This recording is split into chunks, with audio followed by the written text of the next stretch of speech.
options, the ability of choice, the free able ability to decide on when and how we are going to acquire something or attain it. See, here's the thing, dear viewers, I have multiple guitars, a large platitude of them, and what I realize is that most of my time I spend more time picking out which one I think is going to work well in which scenario more than actually playing the things, because simply I have too many options. And see, this is a large inconvenient process for me, but I realize also that this isn't just an individual problem for myself, it's more of just a life problem overall in general. You see, dear viewers, the opportunity to pick something or to have something that you want is practically endless. We have everything that we can need, and we can choose freely from what we like to do and how we'd like to do it in any regards. So finding something and the ability to have it or the ways you get it it's very time consuming thinking of exactly what you're going to do and how you're going to do it. Just like with me, I can't figure out which one I should play today or which one I haven't, because I haven't picked up one in like 5 months and I need to pick up one of them, and it's like, oh, well, you forgot about me. It's like, yeah, I bought you 6 months ago, I should have gotten you again, but that just hasn't happened. Maybe it's all about downsizing and shrinking it back. Impossible, we can't do that.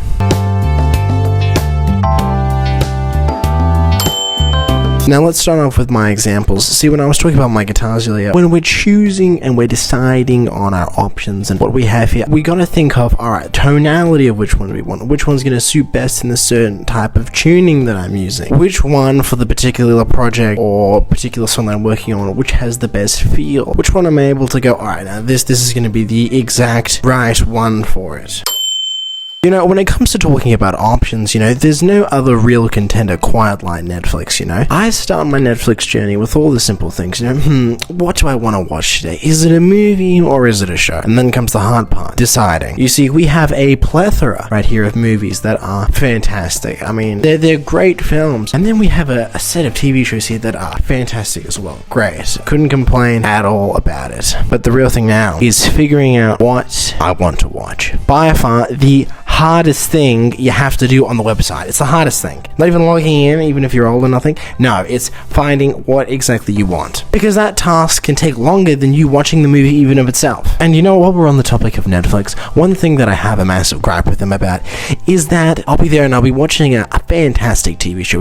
It's really getting the neurons firing and like, wow, season 1 was great. Season 2 was great. Season 3 was great. I want to watch season 4. It's going to be great. And I click on it because, you know, it's the finale, of course it is. And they don't have it.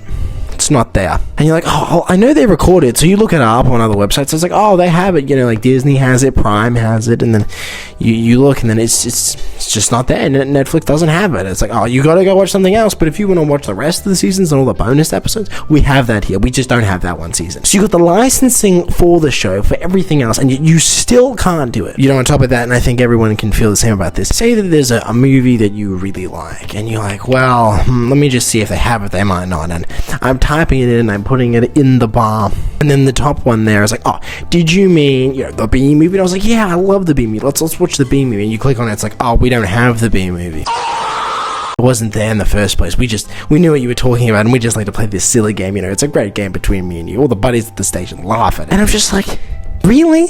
And, you know, deciding and picking what you're going to watch and what you're going to do is the hardest part about it. I can't tell you as many times as I've sat there with my friends picking out what we're going to watch, and we all simply just disagree on it because no one can figure out something, because I'll say, oh, this is a great movie, but then that person says it's a great movie, and then someone else will say that another movie's great. And the next thing you know, we're all deciding between 3 different movies, and no one can pick it, and then nothing happens, and then, because you know what, there's a whole nother list down here, it's like, oh no, but this is good as well, and that's good as well. Options are endless.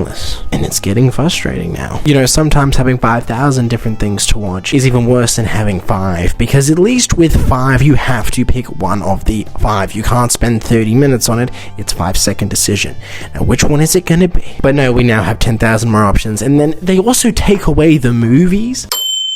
Yeah, but let's talk about something now that really is really option based and just you can just never get enough of: food. Now, when it comes to dining, I'm a fine expert at it. You know, we have a concrete relate of things that it's like, you know, I know exactly what we're going to go for, and I'm just looking at the selection and everything, and the menus are great. And then you go into your one local Chinese shop, and then you see that the whole entire country's list of foods on there, and it's 10 pages long. It's like, what do I want? Now, say that it's like 6, and you're really feeling like family dinner. You'll go from 6, 7 to 8 to 9, and you'll still be there trying to figure out what's on the menu because they have it at 20 pages. It doesn't need to be that long.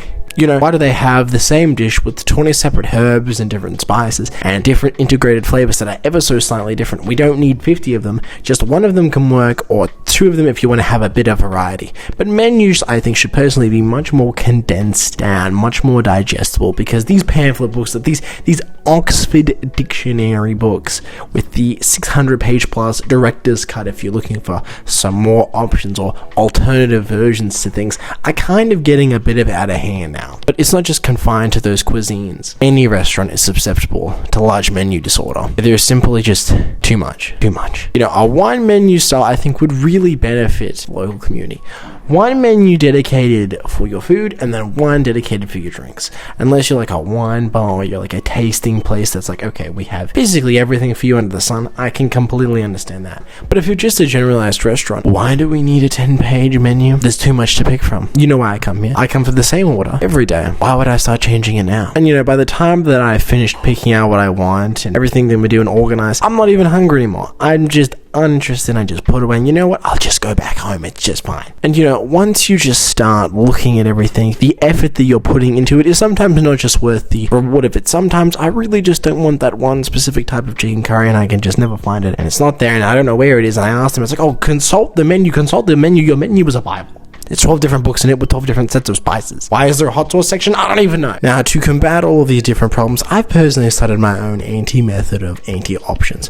1, picking things quickly. If you pick it more quickly, then you don't have to think about all of the other stuff that you have to do in general and all the other options that you have to pick from. 2, I just start playing guitars before I start thinking about it. I'm just like, yeah, now this one's a good one. I'm just going to start playing it now and not think about everything else and just do that for now. And that's it. And then, of course, if you want to combat it, just limit everything as possible. Sometimes it's not even about what's under the next row. It's like, if I'm on Netflix, what's this one row of movies? What does it have to offer? And then just pick from that one selection, because then you only have like 20 or 30 movies to deal with, instead of like 5 to 6,000 all over the board in general. And sometimes you've just got to accept that good enough is good enough, and it's going to work for you perfectly fine. You see, before this video, I thought that more options that I have makes it all easy. I mean, look at what I have. I mean, it's endless. There's just so much to pick from. I have such great opportunities here, and I thought it would make it all really easy for me. You know, having more guitars, having more shows and different events that I'm able to go to,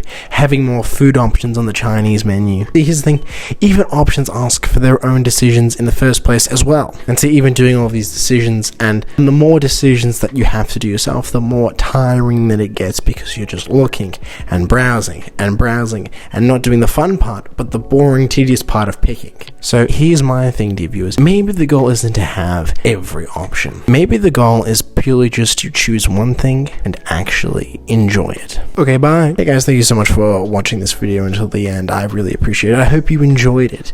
If you want to watch another video of mine, I have it right here where I talk about why we keep things and we even don't use them in the first place. So if you're interested in that, I highly suggest checking out me on my channel and all the videos that I'm making. And thank you so much, guys, for your support and all the lovely comments you guys send. I really appreciate it. Okay, bye.